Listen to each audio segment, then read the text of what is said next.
Welcome વિદ્યાર્થી મિત્રો, જય શ્રી કૃષ્ણ. આપ જોડાયા છો નરેશ મહેતા એડ્યુ યુટ્યુબ ચેનલ સાથે અને આપણે અભ્યાસ કરી રહ્યા છીએ સર્વાંગી શિક્ષણ, શ્રીમદ ભગવદ્ ગીતાના સિદ્ધાંતો અને જીવન મૂલ્યો, જેની અંદર આજે આપણે પ્રકરણ નંબર 7 કર્મણ્યે વાધિકારસ્તે નો અભ્યાસ કરીશું. વિદ્યાર્થી મિત્રો, આપણે થોડો આ પ્રકરણનો પરિચય લઈએ. આપ જો નવા હો તો ચેનલને સબસ્ક્રાઇબ કરજો.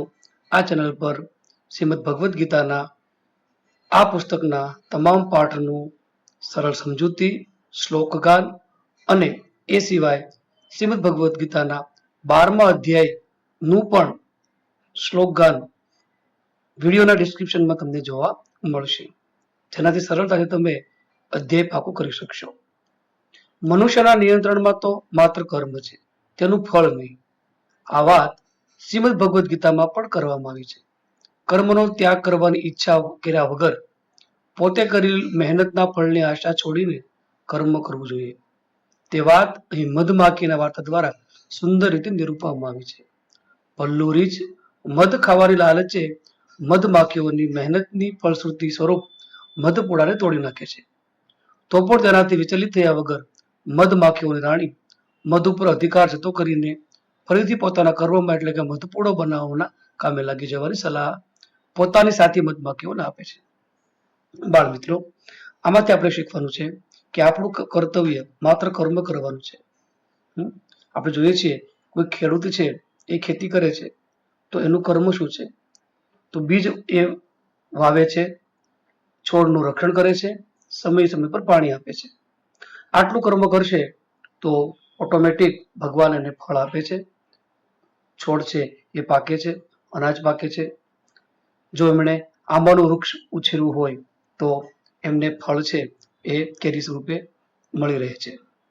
એટલે કે આપણે આપણું કર્મ કરી કર્મમાં વિશ્વાસ રાખવાનો, વારંવાર ફળની ચિંતા નહીં કરવાની. ખેડૂત કઈ વિચારતો નથી કે ચાલો આંબો એમણે રોપી દીધો, હવે ક્યારે ફળ આવશે, હવે ક્યારે ફળ આવશે. માત્ર આપણું કામ છે કર્મ કરવાનું. અહીં મધમાખીના ઉદાહરણ દ્વારા આપણને સમજાવવામાં આવ્યું છે. જો રીંછ છે એ મધપૂડો તોડી નાખે છે તો પણ મધમાખીઓ વિચલિત થતી નથી, ફરી પાછો મધપૂડો બનાવવામાં લાગી જાય છે. ક્યારેક એવું બને કે જો આપણે કોઈ પણ કાર્ય કરીએ અને એનું આપણી ઈચ્છા મુજબ જો ફળ ન આવે તો આપણે નિરાશ થવાનું નથી, ફરી પાછું એ કાર્યમાં લાગી જવાનું છે. શ્રીમદ ભગવદ્ ગીતામાં કહેવાયું છે, ખૂબ સરસ મજાનો શ્લોક છે. આ શ્લોકનું પહેલા પઠન કરીએ આપણે અને પછી એનું ગાન કરીશું. તમે પણ વર્ગની અંદર ગાન કરજો. કર્મણ્યે કર્મણ્યે વાધિકારસ્તે વાધિકારસ્તે કર્મણ્યે વાધિકારસ્તે મા ફલેષુ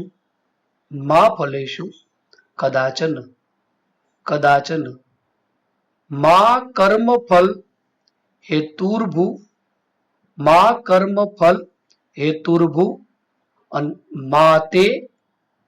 માતે સંગોત્સ ત્વકર્મણિ સંગોત્સ ત્વકર્મણિ મા કર્મફલ હેતુર્ભુ માતે સંગોત્સ ત્વકર્મણિ કર્મણ્યેવાધિકારસ્તે મા ફલેષુ કદાચન મા કર્મફલ હેતુર્ભુ માતે સંગોસ્ત્વકર્મણિ.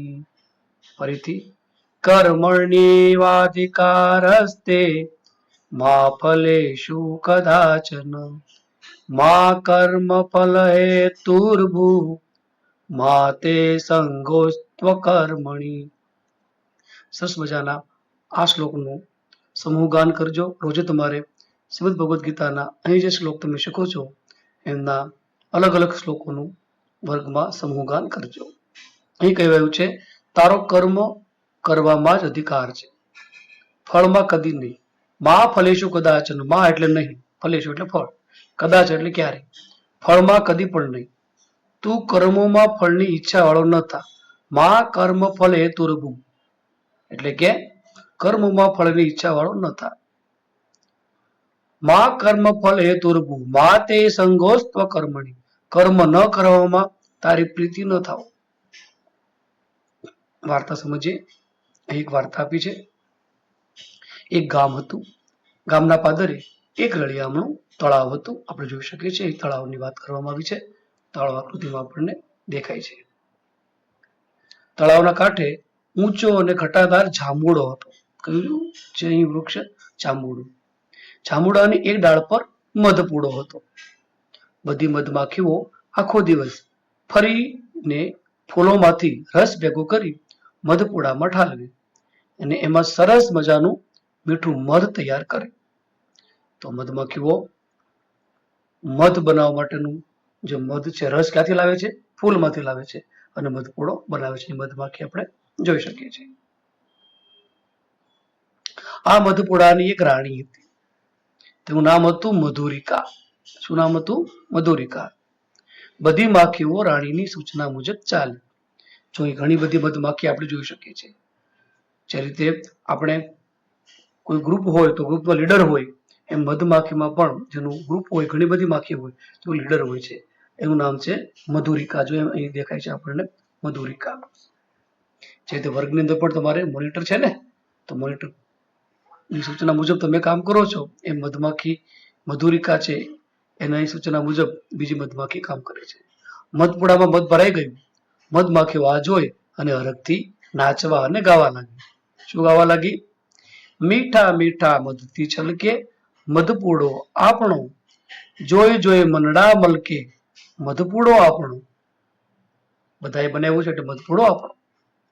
વનમાં ભલ્લુ નામે એક રીછ એના મિત્ર ચુન્નુ શિયાળ સાથે રહે. રીછનું નામ ભલ્લુ છે, શિયાળનું નામ ચુન્નુ છે. ભલ્લુ ભારે મસ્તીખોર અને પોતાનું ધાર્યું કરનારું. કેટલાક વિદ્યાર્થી એવા હોય ને કે ઘરે એ પોતાનું ધાર્યું કરે, પોતે ઈચ્છે એ જ કરે, પણ એ આપણે એવું નહીં કરવું જોઈએ. પોતે ઈચ્છે એ કરીએ તો શું થાય એ પણ આપણામાં જોવા મળશે. એક દિવસ ભલ્લુ રીછ ચુન્નુ શિયાળ સાથે તળાવ કાંઠે પાણી પીવા આવ્યો.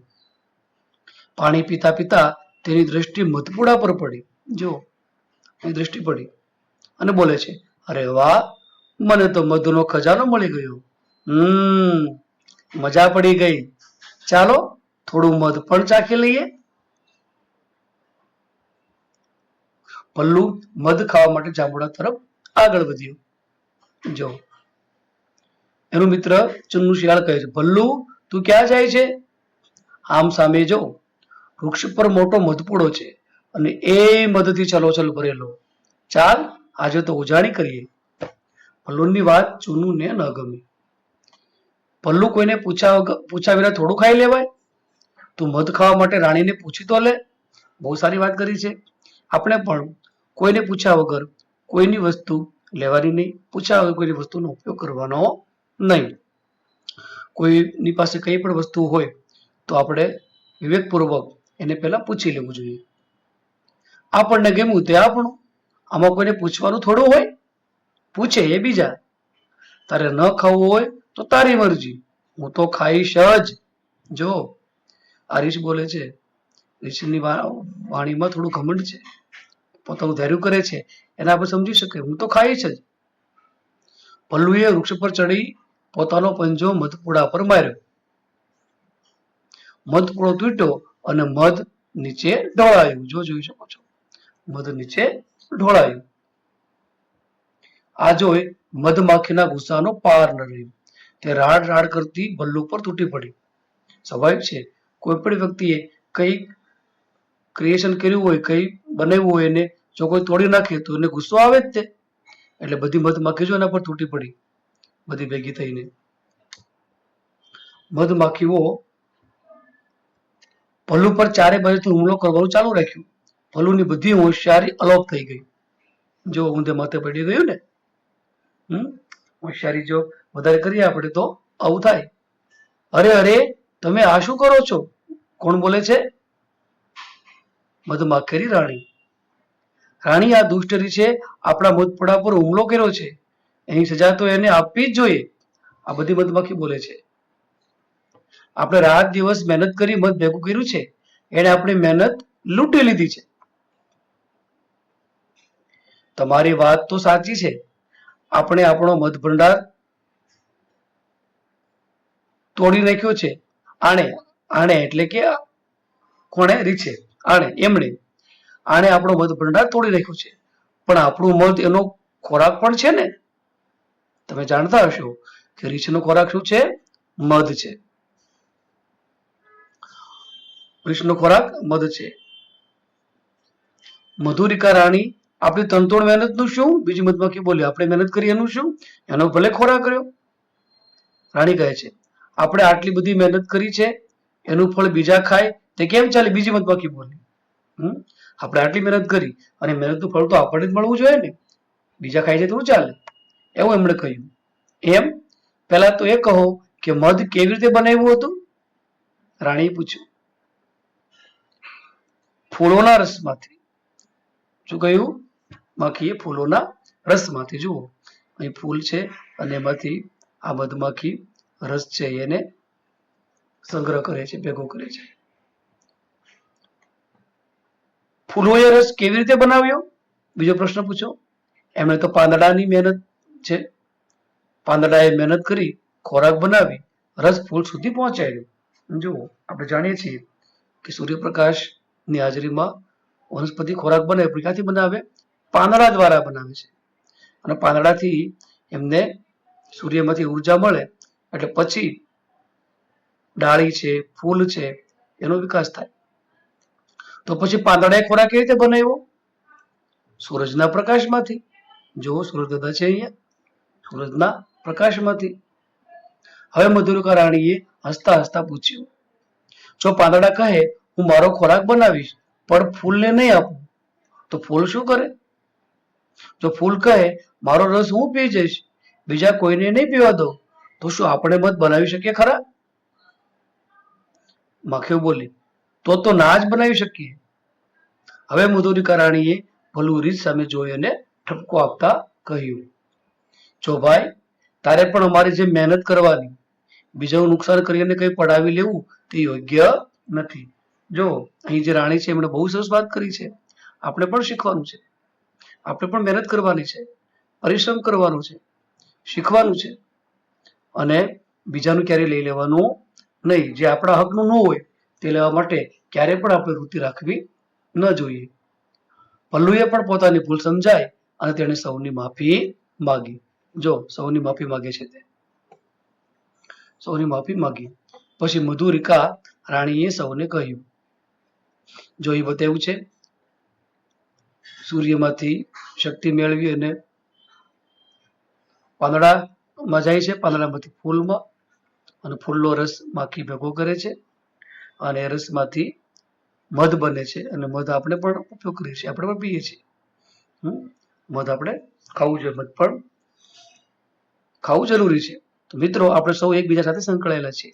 જેમ કે પાંદડા ખોરાક બનાવે, તે પછી ફૂલ ખીલે, ફૂલો રસ આપણે સૂચી લાવીએ છીએ ને મધ બનાવીએ છીએ. મધ અન્યનો ખોરાક બને, તેમાંથી દવા બને. આમ અન્યને ઉપયોગી થતા રહેવું એ જ આપણું ધ્યેય. કર્મ કરતા રહેવું એ જ આપણું લક્ષ્ય. કોણ બોલ્યું આ? કોણ બોલ્યું? મધમાખીની રાણી મધુરિકા. મધમાખીની રાણી મધુરિકા. મધુરિકા રાણી થોડું મધ પણ ભલ્લુને ખાવા મધુરિકા રાણીએ થોડું મધ પણ ભલ્લુને ખાવા માટે આપ્યું. પછી એમણે રીછને પણ મધ આપ્યું. પછી બધી મધમાખીઓ ફરી પોતાના કામમાં લાગી ગઈ. થોડા સમયમાં ફરીથી આખો મધ પૂડો તૈયાર. ફરી પછી મધમાખી છે એ પોતાના કામમાં લાગી ગઈ.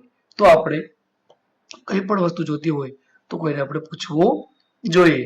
બીજાની વસ્તુનો ક્યારે પૂછ્યા વગર ઉપયોગ નહીં કરવાનો. આપણે જાતે પરિશ્રમ કરવાનો છે, આપણે કર્મ કરવાનું છે અને કર્મમાં વિશ્વાસ રાખવાનો છે. વારે વારે ફળની આશા નથી રાખવાની. આપણે સારું કાર્ય કરીશું તો ચોક્કસથી સારું ફળ જ મળશે. અને ભગવાને એવું કહ્યું છે કે વ્યક્તિ જેવું કર્મ કરે એવું ફળ એમને મળે. સારું કાર્ય કરે તો સારું ફળ મળે અને ખરાબ કાર્ય કરે તો પણ ફળ મળે છે. કેવું મળે છે? ખરાબ ફળ મળે છે. તો શ્લોકોનું ફરીથી ગાન કરીએ. કર્મણ્યેવાધિકારસ્તે મા ફલેષુ કદાચન મા કર્મ ફલ હેતુર્ભૂ મહાતે સંગોસ્ત્વ કર્મણી. તો અહીંયા આપણે એમનું ભાષાંતર જોયું. આને લગતો બીજો પણ એક સરસ મજાનો શ્લોક છે, એ પણ જોઈએ. કર્મણો હયપી બોદ્ધવ્યમ બોદ્ધવ્યમ ચ વિકર્મણઃ અકર્મણશ્ચ બોદ્ધવ્યમ ગહના કર્મણો ગતિ. ગહના કર્મણો ગતિ. કર્મણો હ્યપી બોદ્ધવ્યમ બોદ્ધવ્યમ ચ વિકર્મણઃ અકર્મણશ્ચ બોદ્ધવ્યમ ગહના કર્મણો ગતિ. કર્મનું તત્વ પણ જાણવું જોઈએ અને અકર્મનું તત્વ પણ જાણવું જોઈએ, તથા ન કરવા યોગ્ય કર્મનું તત્વ પણ જાણવું જોઈએ. કેમ કે કર્મની ગતિ ગહન છે, એટલે કે મહાન છે. ન કરવાનું કર્મ કરીએ તો એ પ્રમાણે ફળ મળે, સારું કાર્ય કરીએ તો એ પ્રમાણે ફળ મળે છે.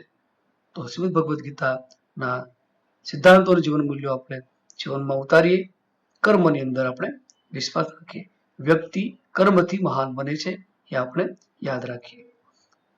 કોઈ પણ વ્યક્તિ, કોઈ પણ બાળકને એમ હોય કે તે પોતે તો બહુ જ ગરીબ સ્થિતિની અંદર છે અને તે કેવી રીતે આગળ આવી શકશે, કેવી રીતે પ્રગતિ કરી શકશે, તો કર્મ કરે વ્યક્તિ, બાળકનું કર્મ ભણવાનું છે અને યોગ્ય રીતે ભણે તો ચોક્કસ ભગવાન એને ફળ આપે છે અને ધીમે ધીમે એ આગળ ભણે છે, 10મું 12મું, અને કોઈ સારા કોર્સની અંદર પ્રવેશ લે તો એ ખૂબ સારી રીતે પોતાનું જીવન આગળ લઈ જઈ શકે છે.